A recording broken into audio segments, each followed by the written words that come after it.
Nyari seorang istri yang panjang sholat tahajudnya banyak. Nyari seorang istri yang panjang puasanya taklim banyak, puasanya banyak. Nyari seorang istri yang sering ikut kajian banyak. Tapi nyari seorang istri yang senantiasa menyenangkan suaminya karena Allah, bukan karena suami. Nah, itu yang susah. Istri minta maaf sama suami aja, aduh, tidak mudah kita dapatkan, Bu. Kadang-kadang istri itu kalau disodori minta maaf sama suami atau sholat tahajud 36 rakaat, sholat tahajud 36 rakaat. Dan ibu, maaf demi Allah, dengerin ibu, kapan seseorang akan tahu betapa mahalnya seorang suami? Ketika suaminya telah tiada. Di situ dia baru tahu mahalnya harga seorang suami. Ibu, saya sampaikan, ibu hari ini makan apa yang nggak puasa Kamis?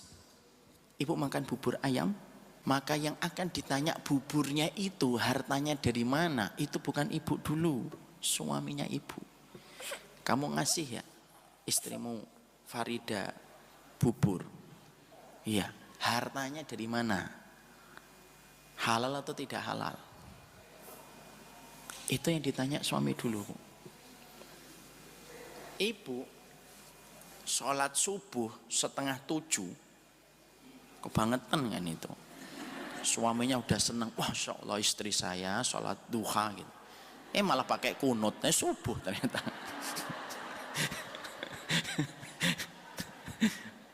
Ibu ketika telat sholat subuh sampai 5:30, yang ditanya bukan ibu dulu, yang ditanya suaminya. Hambaku, itu kan istrimu tuh tanggung jawabmu. Itu tanggal 10 Juli kok bisa dia sholat subuh 6:30 itu, terus gimana? Perkaranya itu gimana? Kalau suaminya bilang, sudah aku bangunkan ya Allah, tapi ternyata dia lebih galak daripada saya. berarti dia. Tapi di situ kita memahami betul bahwasanya sebesar itu seorang suami. Memang suami kita itu tidak sempurna, Bu. Ibu akan menikahi 10 laki-laki pun juga akan membawa berbagai macam kekurangan. Kenapa? Indahnya hidup itu karena bengkokan. Indahnya korden itu karena lekukannya, Bu. Korden yang mahal itu korden yang lurus atau yang lekuan? Yang lekuan. Tapi jangan dijadikan nanti alasan ketika bertengkar sama suami. Mas tahu nggak kenapa saya bengkok? Karena indahnya korden itu karena lekukan. Paham di situ ibu? Makanya pulang minta maaf. Ya Allah Bu, ibu hanya disuruh nemenin. Terus ketika melihatnya senyum, terus dibalasnya Allah itu tidak main-main. 8 pintu surga. Saya Bu ketika baca tentang keutamaan perempuan itu iri benar saya. Dapat surganya gampang. Sholatnya tidak perlu di masjid, di kamar. Allah tidak nyuruh untuk sholat tahajud yang banyak. Allah cuma nyuruh untuk senyum di depan suaminya. Saya tuh ketika melihat keutamaan perempuan, Masya Allah, betapa mudahnya perempuan mendapatkan rahmat. Dan saya tuh sampai iri. Alhamdulillah nggak sampai kebablasan saya.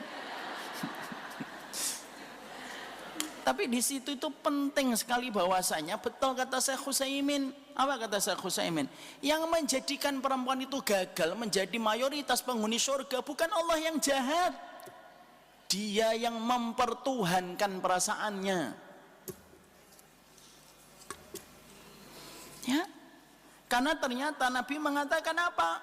Masalah terbesar kehidupan wanita itu masuk neraka bukan karena tidak berhijab. Bukan itu yang disebutkan Nabi pertama kali. Tapi yang disebutkan Nabi pertama kali itu apa? Yakfurna bil ashir. Susah dia itu untuk bersyukur sama suaminya. Ya. Suami kita itu memang nggak sempurna, Bu. Dan saya sampaikan kepada ibu, ada perempuan yang jauh lebih solihah daripada ibu. Tapi diuji dengan laki-laki paling biadab di atas muka bumi ini. Yaitu adalah Asiyah binti Muzahim dengan Fir'aun. Ibu, Allah ketika laki-laki itu nikahin ibu, Allah sudah cabut. Paling minimnya Allah cabut rasa perhitungannya sama harta itu dicabut. Maaf ya Bu, kalau saya diajak untuk makan terus saya disuruh traktir, sekali saya masih bisa tersenyum. Ustadz traktir, ayo, mau kemana? Makan. 2 kali, Ustadz traktir, ayo. 2 kali Bu, masih senyum saya.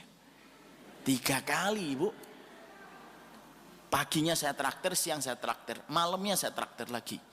Itu sudah terakhir itu senyuman itu last smile. Hari berikutnya Ustadz traktir lagi, ya Allah ya Rob, ya jangan saya terus, gantian dong. Tapi pernah nggak ibu, suaminya ibu mentraktir ibu setiap hari setelah nikahin ibu? Pernah nggak dia ngomong, saya pikir-pikir 13 tahun ya saya traktir kamu ya gitu. Mana ada. Allah cabut. Kecuali suaminya berzina, tidak mau bertobat, suaminya KDRT dan mendolimi, menyakiti, melebam-lebam, melakukan kesyirikan. Kalau semuanya sudah melewati boundaries, tidak apa-apa, bisa untuk kebaikan akhirat yang lebih baik. Tapi kalau selama ini masih baik-baik aja, nafkah masih diberikan, ibu Masya Allah, ibu kesini sebagian ada yang pakai motor. Motornya mungkin saya yakin mungkin 90% dibelikan sama suami. Terus ketika di sini ibu duduk, ibu dengerin kajian dapat pahala. Dia lagi di kantor, mungkin lagi dimarahin sama atasannya. Bodoh kamu ini katanya. Dan dia telan bulat-bulat itu kalimat bodoh yang diucapkan oleh atasannya Bu. Pulang dia nggak mau nangis Bu, demi Allah ya, saya laki-laki sering sedih, tapi saya itu nggak mau nangis di depan istri saya. Sesedih apapun saya dapat masalah, di mobil saya habiskan tangisan saya, turun saya gembira. Karena laki-laki itu gitu. Kenapa kami para laki-laki itu nggak mau cerita kepada ibu? Ada 2 Bu. Kadang kami tidak mau menambah bebannya ibu. Karena laki-laki itu kalau sudah family man itu nggak mau nambah beban. Yang kedua, kenapa kami kadang-kadang tidak cerita? Karena khawatir ibu nanti kalau kami jujur, ibu tidak bisa mencerna. Masalah 9 jadi 90. Pahamkah ini? Ini ilmu pernikahan Bu. Sama-sama kita belajar dan semuanya kita ini jatuh bangun ketika memahami ini.